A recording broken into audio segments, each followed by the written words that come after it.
Miss হবে না আপনার পছন্দের টিভি শো। দেখুন জি5 অ্যাপে একদম ফ্রি।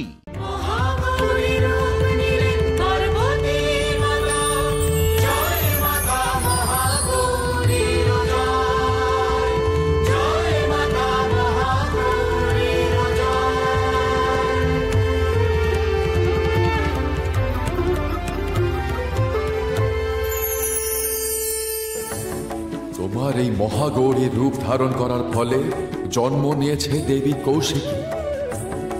দেবী কৌশিকী বধ করবেন শুম্ভ নিশুম্ভ এবং তার অনুচরদের। সেই কারণেই তোমাকে অপমান করতে বাধ্য হয়েছিলাম আমি,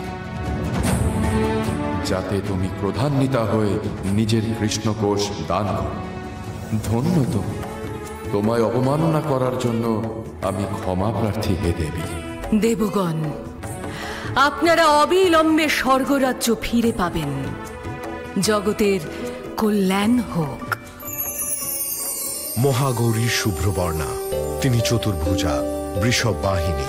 তার দক্ষিণ হস্তে ত্রিশূল ও অভয় মুদ্রা, বাম দিকের দুই হস্তে বর মুদ্রা ও ডমরু। দেবী, এক রূপে আপনি এই কৈলাস আগলে রেখেছেন, অন্য রূপে আবার ত্রিলোক রক্ষা করছেন। সত্যি আপনার নবদুর্গা রূপের কাহিনী শুনতে শুনতে চমৎকৃত হচ্ছি আমরা।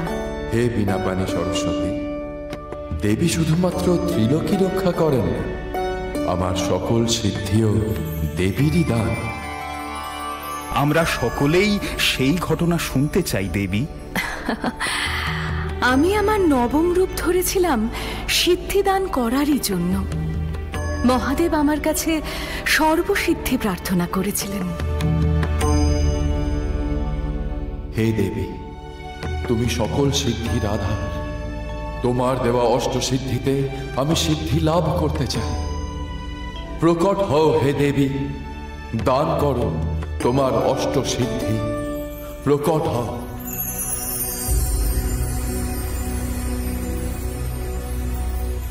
ध्यायेत् देवीं सिद्धिदात्रीं प्रफुल्लकमलप्रभां नानालङ्कारसुभगां रक्ताम्बरधरां शुभां। হে দেবাদিদেব, আমি আপনাকে অষ্টসিদ্ধি দান করলাম।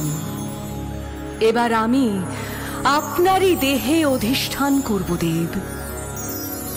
আমাদের সেই যুগল রূপ অর্ধনারীশ্বর রূপে খ্যাত হবে। সদা বসন্तं হৃদয়ারবিন্দে ভবং ভবানী সহিতং নমামি। দেবী সিদ্ধিদাত্রী মোক্ষদা, অর্থাৎ তিনি মুক্তিদাত্রী। তিনি সিদ্ধিদান করেন।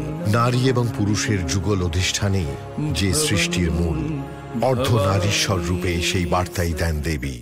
জি5 ডাউনলোড করুন আর সব এপিসোড দেখুন একদম ফ্রি।